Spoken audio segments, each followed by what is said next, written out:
Let's break down every single running back, every single wide receiver, a few tight ends and quarterbacks that you guys can add off of the waiver wire last minute to help bring you home a victory in week 5 of the 2024 fantasy football season. And oh my gosh, we have a long list today, 20 players in total with all of the injuries. The first week of bye weeks, you guys will not want to skip this video. Let's not waste any time. Let's break down the must-add last-minute waiver wire ads for week 5.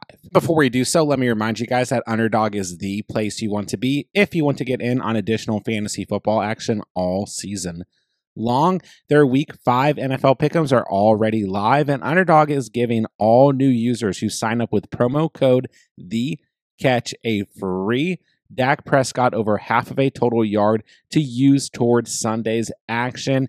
And on top of that, Underdog is also giving all new users who sign up with promo code THECATCH a 50% deposit match up to $1,000. That's a free pick'em and up to $1,000 in bonus cash on Underdog when you sign up with promo code THECATCH. All right, let's kick the video off with Trey Sermon of the Indianapolis Colts. He is set to be the lead back in week 5 for the Colts, traveling to face the Jacksonville Jaguars. This is a very soft run defense overall. We know that Jonathan Taylor is going to miss this game. He's been questionable throughout the week, but at the time recording this, he has now been updated on Friday today as a will not play. He is out dealing with that ankle injury. So what can we expect out of Trey Sermon? Well, last week, we had Joe Mixon out for the Texans and Cam Akers up against this very bad Jaguars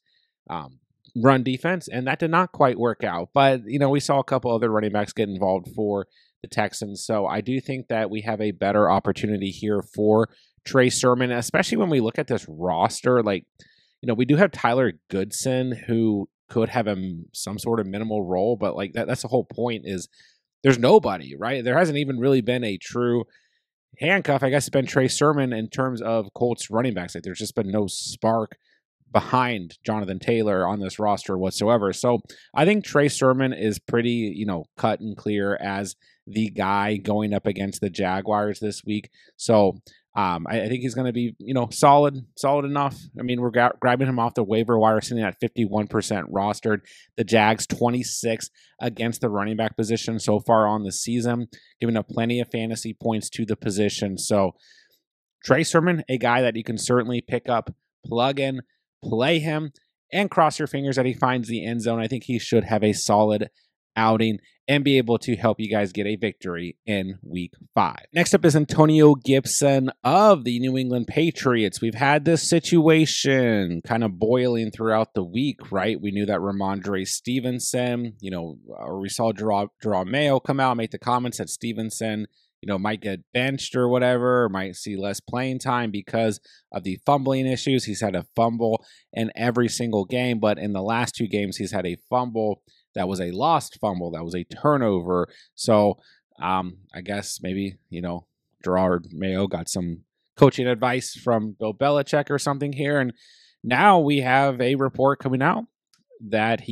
Antonio Gibson is the starting running back at home against the Dolphins run defense this weekend. And this Dolphins run defense is giving up the 29th most fantasy points to the running back position. So, of course, I guess there's a little bit of risk here because we might still see Ramondre Stevenson get some touches, but Antonio Gibson already has 2 double-digit fantasy performances on the season, one in week 2 and one last week against the Niners with 10.9 fantasy points. So, the kind of nice thing with Antonio Gibson is he has some receiving upside as well, although Stevenson has been involved in the passing game so far on the season. But the main thing here is we start running backs against the Dolphins' run defense. They're that bad. It's a home game for the Patriots.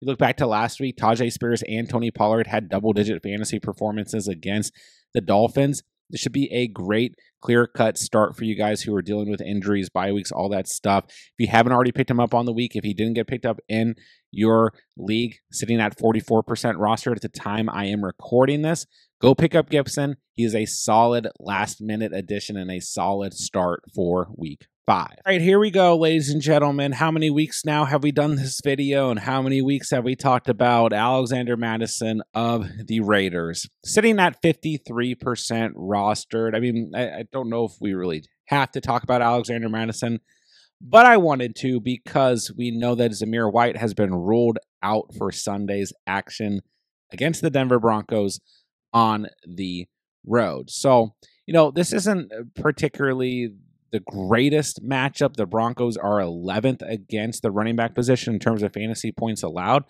But, Zamir White, as awful as he's been on the season, he has taken a lot of, overall production away from Alexander Mattison's potential, right? 13 touches in week 1 for White, 9 in week 2, 10 in week 3, 17 in week 4. So, there are some other names here. Amir Abdullah, and we've got the rookie Dylan Lobb, but he's been a healthy scratch, hasn't got any touches on the season, and Amir Abdullah has 4 total targets and 2 rushing attempts. So this is going to be Mattison's backfield going up against the Broncos on the road here in week 5. So, like I said, not a fantastic matchup, but he does get that kind of boost because Zamir White is not playing. So Zamir White's been awful, but he's gotten plenty of volume. So if Mattison is a guy you were relying on this week because of bye weeks, injuries, whatever, or if you're looking across your league and he's still floating out there, he's a priority ad. He's going to be a true running back 1 going into week 5. And next up, we have Tryone Tracy of the New York Giants because Devin Singletary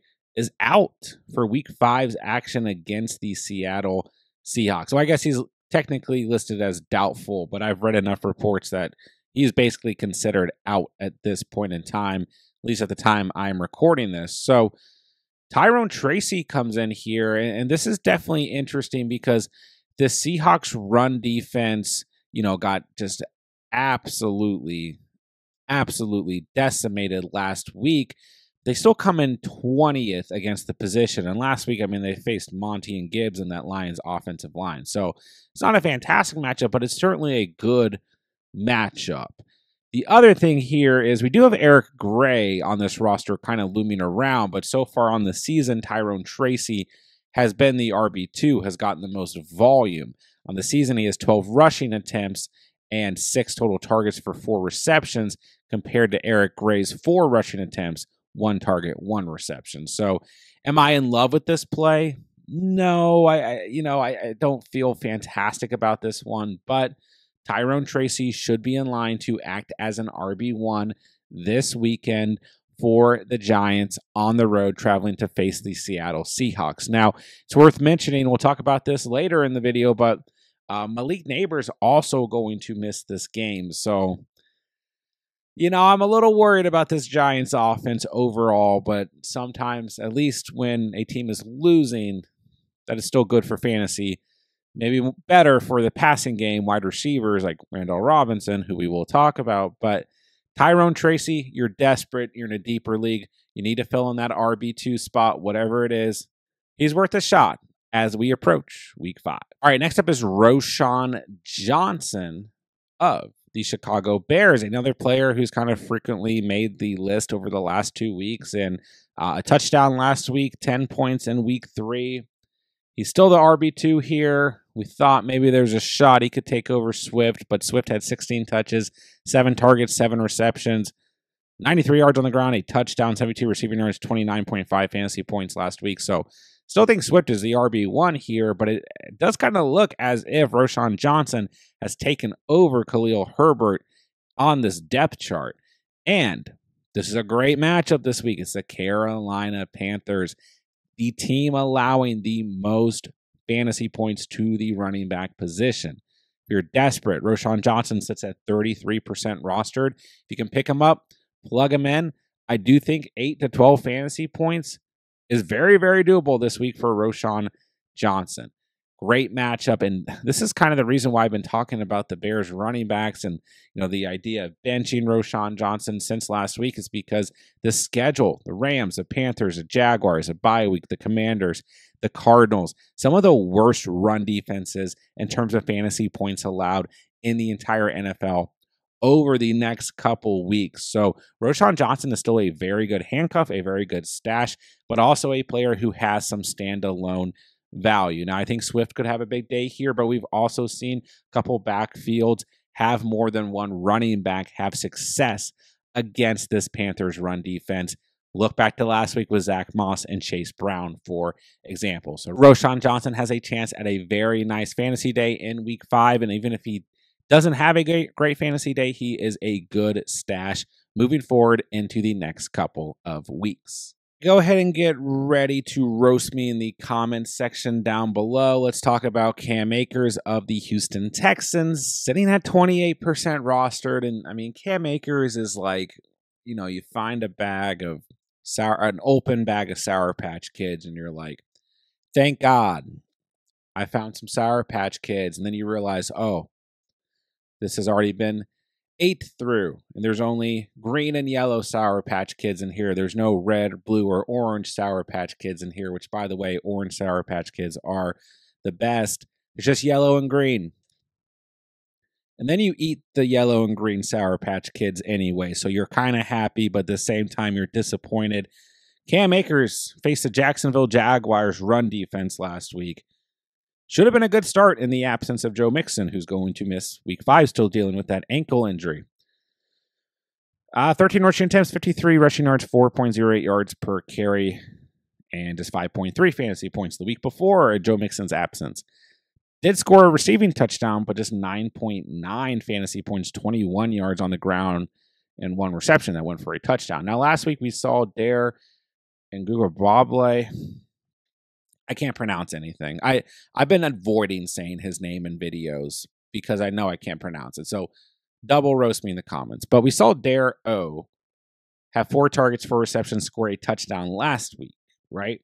Then now Dameon Pierce is officially listed as questionable. He's been absent since a little bit of action in week 1, dealing with that hamstring injury, right? So both of these guys can certainly impact Cam Akers' value, which is already questionable, to say the least. He's a bag of yellow and green Sour Patch Kids, okay? But it's a great matchup. This Buffalo Bills defense, worse than the Jacksonville Jaguars defense when it comes to the running back position and fantasy points allowed to running backs. And they are coming off a game where they just got absolutely sliced and diced by Derrick Henry and Lamar Jackson. This Buffalo Bills run defense, there's only one team worse than them in the NFL right now in terms of fantasy points allowed to running backs, and that is the Carolina Panthers. So, yeah, I don't feel great about Cam Akers. I won't lie to you guys, but he's got some sneaky upside. He made yesterday's video. I'm a little bit worried about, Dameon Pierce now potentially returning. We got Darrow in the mix too, maybe taking some receptions away, passing game work, but this matchup, we can't ignore. The Bills have been getting smacked around in the run game all season long. Cam Akers, worth a shot, worth a last-minute ad. Last running back we're going to talk about is Jeremy Mcnichols?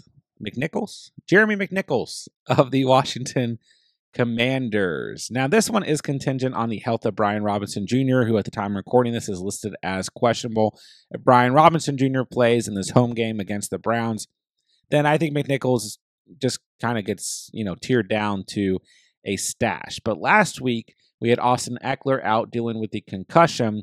It looks as if Austin Eckler is good to go, will play in week 5, which also will, hurt Mcnichols' potential value here. But Mcnichols, 8 touches against the Cardinals, 68 rushing yards, 2 rushing touchdowns, and added a reception for 6 receiving yards. So, not really a great matchup this week against the Browns. They are 7th against the running back position. The Washington Commanders are one of the top teams in the entire NFL in terms of total rushing yards per game. So we know that this team, this offense that's been extremely efficient to start the season, wants to run the football. If B-Rob misses this game, Eckler and Mcnichols will be very strong starts overall.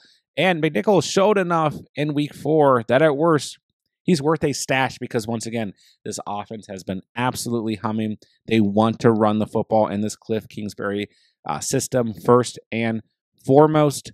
Mcnichols, a good stash who potentially will have some nice value in week 5 if Brian Robinson Jr. misses this matchup against the Browns. Let's move along to the wide receiver position. I'm just going to quickly mention Keon Coleman of the Buffalo Bills.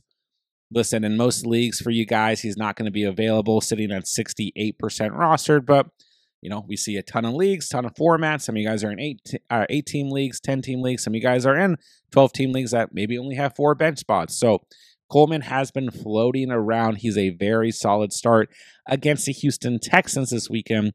As we know, Khalil Shakir will miss this week 5 matchup dealing with that ankle injury. So we go to the wide receivers here.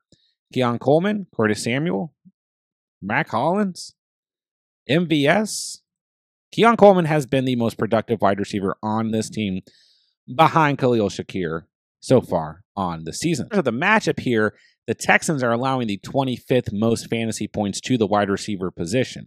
It is a road game for the Bills. They're coming off of a very tough loss, but I expect this to be a much more competitive game against the Texans, expecting some points in this game. The defense is to bend a little bit, quarterbacks to play well, maybe a shootout.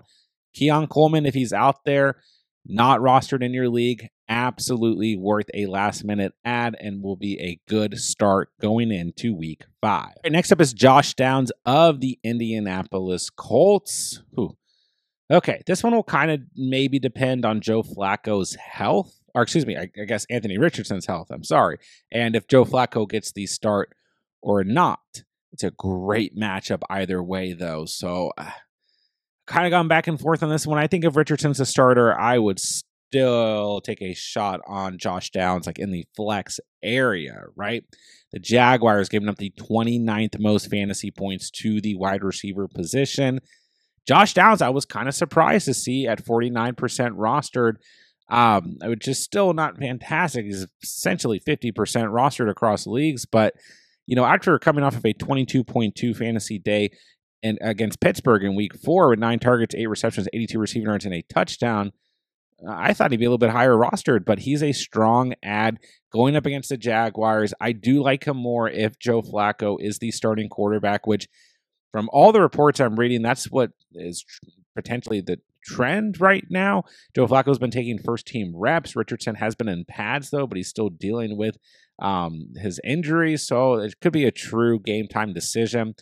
Either way, I think Downs is worth starting this week because his Jaguar secondary has been that bad. This is a big divisional game for both the Colts and the Jaguars, kind of in a question mark area at this point in the season. So Downs, I think, a solid play, a better play if Joe Flacco is the starting quarterback for the Colts in week 5.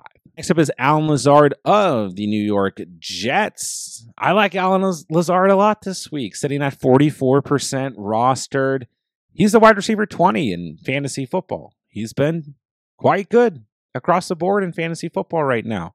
There are literally only 19 wide receivers who have scored more fantasy points than Alan Lazard. 26.9. Bummer in week 2, 3.1.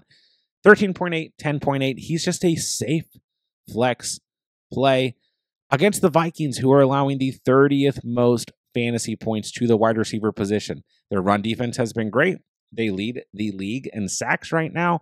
Their secondary is really starting to bend. Through the first 4 weeks of the season, they have allowed the most passing yards of any team in the league. It's a London game. It's going to be an early game for us here in the States, right?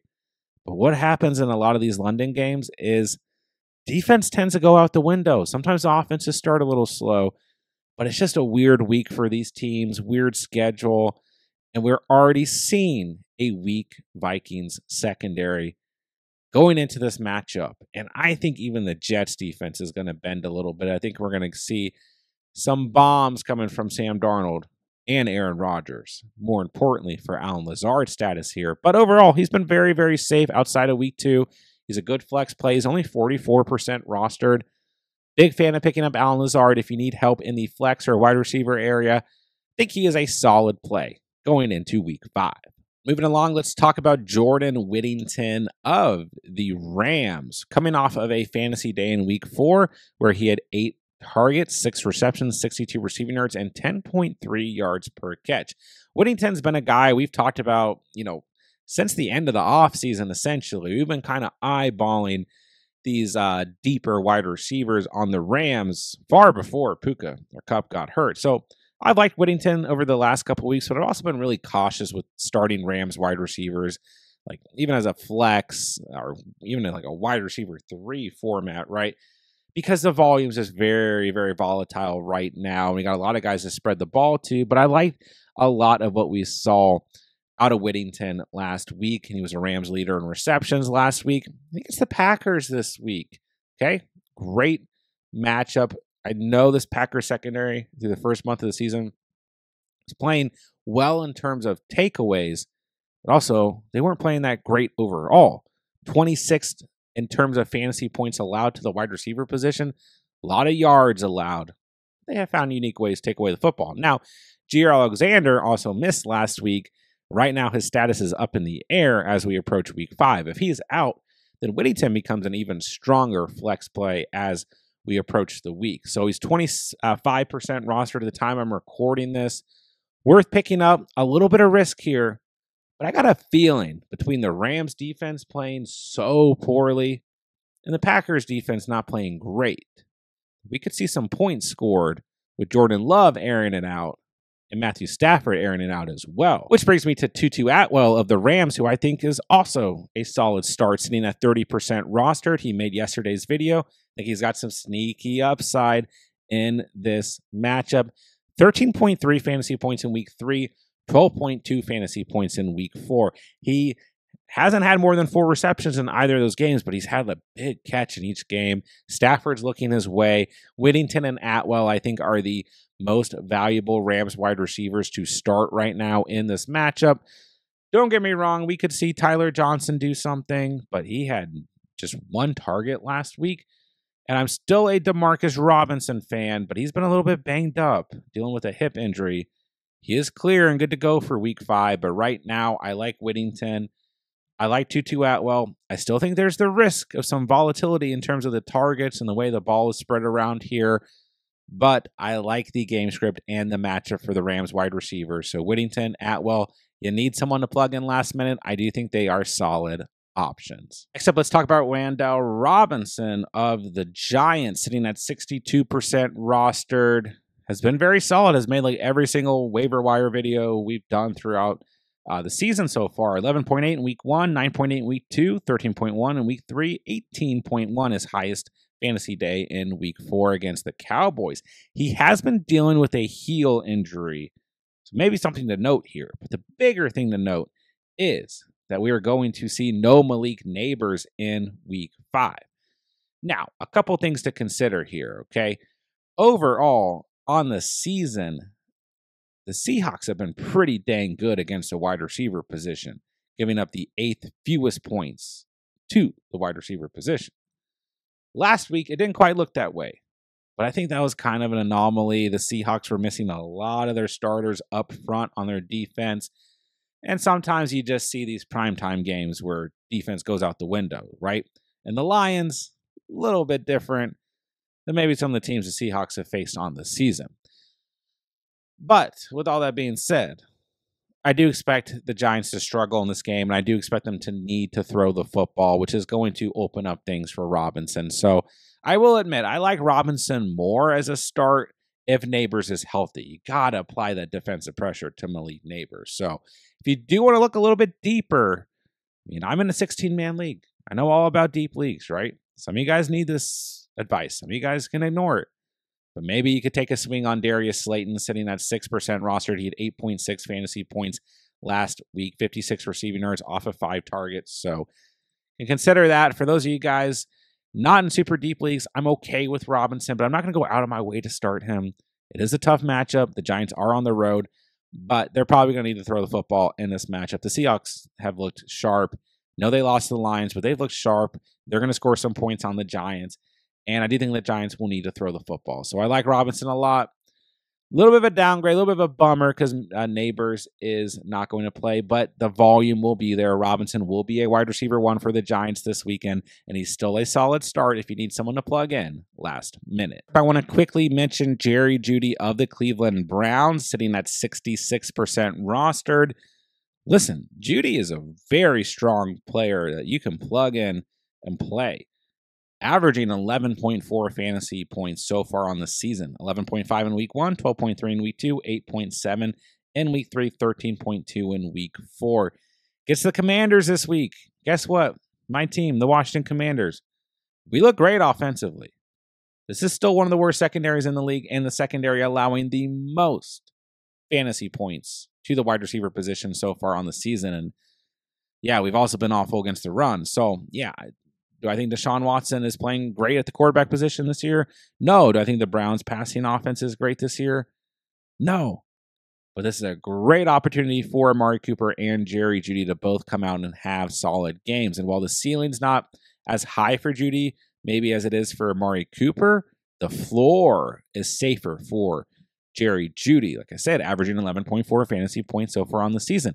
And he gets the Eagles next week in week 6, then the Bengals and the Ravens. So this stretch for the Browns wide receivers, I've talked about it since week 1.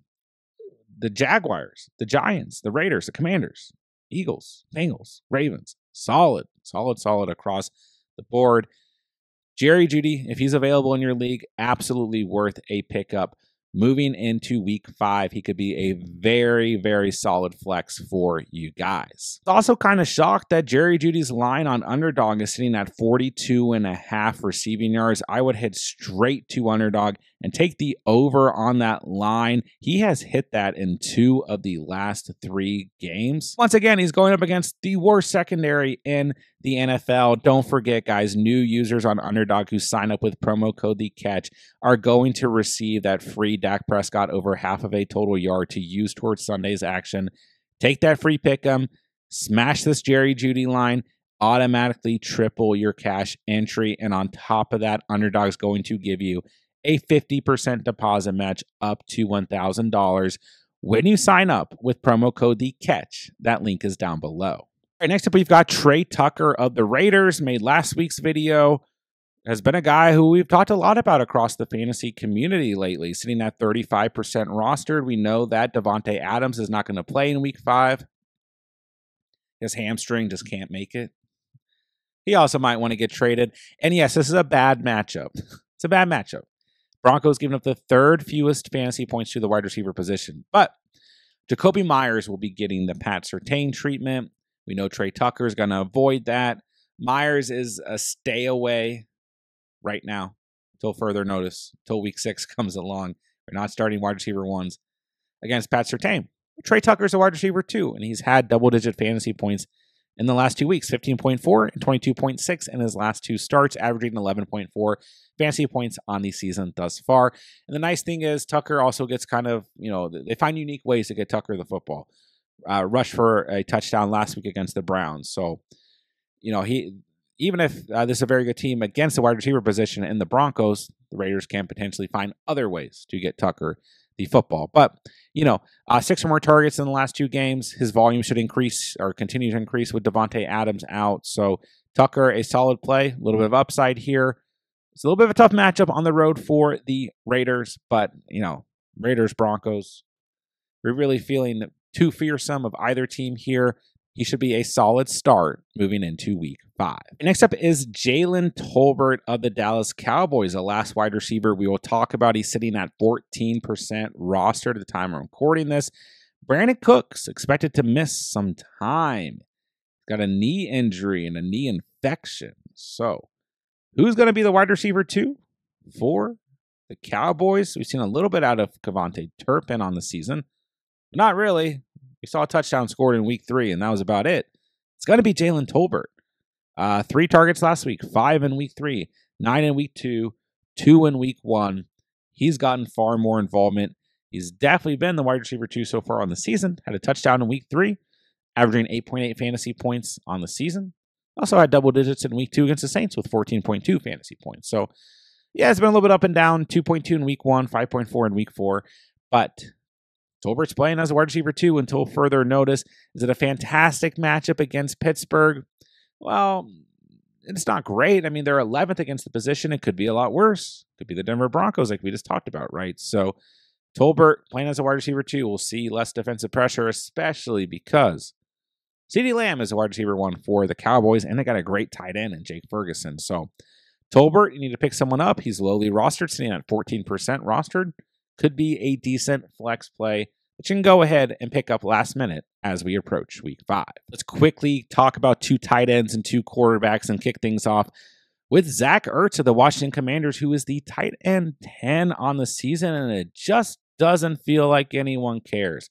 With how bad the tight end position has been so far to start the season, I'm seeing Zach Ertz getting dropped and picked up and dropped and picked up. Like no one wants to play him, and I get it. When you're streaming tight end, you're kind of like looking for the hot hand, but Zach Ertz has just been solid. I mean, the upside is not crazy high, averaging 8 fantasy points per game. Compare that to some tight ends out there we'll take right now, I guess, except maybe for Kyle Pitts owners who dropped Kyle Pitts, like me, going into week 5, but I digress. 5.8 fantasy points for Ertz in week 1, 10.2 in week 2, 8.8 in week 3, 7.2 in week 4. Listen, you need someone to pick up. He's out there sitting at 49% rostered. If he is, pick him up. He'll get you points. He's a safe play. Going up against the Browns at home, one of the best offenses in the league right now, in the Washington Commanders, Ertz is a solid start in week 5. All right, speaking of riding the hot hand at the tight end position, Tucker Kraft has shot up to 57% rostered, and he's just 2 spots behind Zach Ertz, sitting at the tight end 12 on the season. Last week, though, big game for Kraft, who through the first 3 weeks of the season established himself as a Packers tight end 1. It's not Luke Musgrave, who I talked a lot about in the offseason. It's Tucker Kraft. 9 targets in week 4, 6 receptions, 53 receiving yards, 8.83 yards per catch, and a touchdown. 17.3 fantasy points, and he gets a great matchup this week against a Rams defense that is just flat out bad. I mean, it's almost like this Rams defense just does not exist. But they are currently giving up the 28th most fantasy points to the tight end position. So am I expecting another 17-point performance or a touchdown performance out of Kraft? Not necessarily, but I do like the game script here, as we've alluded to throughout the video. Packers, Rams, I'm expecting some points in this game, expecting the defenses to bend, to play poor against the pass, and Tucker Kraft should continue to be involved. I would be a little bit hesitant about chasing points here, but I think Tucker Kraft, if he's still available, still floating around, is a very solid last-minute add and start moving into week 5. All right, very quickly, 2 quarterbacks. Let's talk about Geno Smith, sitting at 60% rostered. Geno's been very solid. He's the quarterback 9 so far on the season. 18.8 points, 17.8, 13.3, not great. But the Seahawks also ran the football all over the place against Miami. He also had 2 picks and a fumble, so that was part of it. But I digress. 22 points last week in week 4 against the Lions. He's a QB9. He's playing the Giants at home. This Seahawks offense looks good. If you've been watching these games, Geno's looked very solid. He's a good start. The Giants are not this awful defense that sometimes we think of, right? They're 16th against the quarterback position. They're still not a good defense, but they're not god-awful. Nonetheless, I think this is a solid spot for the Hawks at home. We saw what they were able to do against that Lions defense. They're even able to run the football with full effect against the best run defense in the NFL and the Lions. So I think that overall the Seahawks will be much more effective here in week 5 at home. And Geno averaging 18.2 fantasy points per game. Just a solid start in general. Should be more highly rostered than 60%. If he's floating out there available, great last minute add, automatic plug and play, safe start here in week 5. All right, last player we're going to talk about is Matthew Staph Infection himself. We've talked about this matchup throughout the video. I feel good here. We got the Rams at home, the Packers on the road.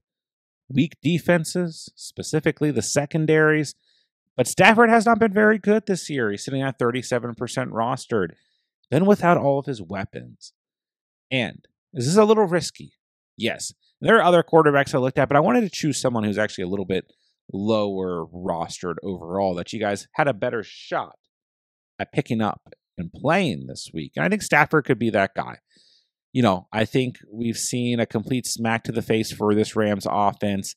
It's going to take some time when you lose your two best players on offense, and Puka Nacua and Cooper Kupp, for this offense to actually gel and get together. And we talked about Whittington and Tutu Atwell. We get Robinson back and healthy this week. We still got, as bad as his offensive line is, we still got Kyron Williams as a true workhorse running back who has a lot of success in the Sean McVay system. So, I'm okay with starting Matthew Stafford as a streaming option this week.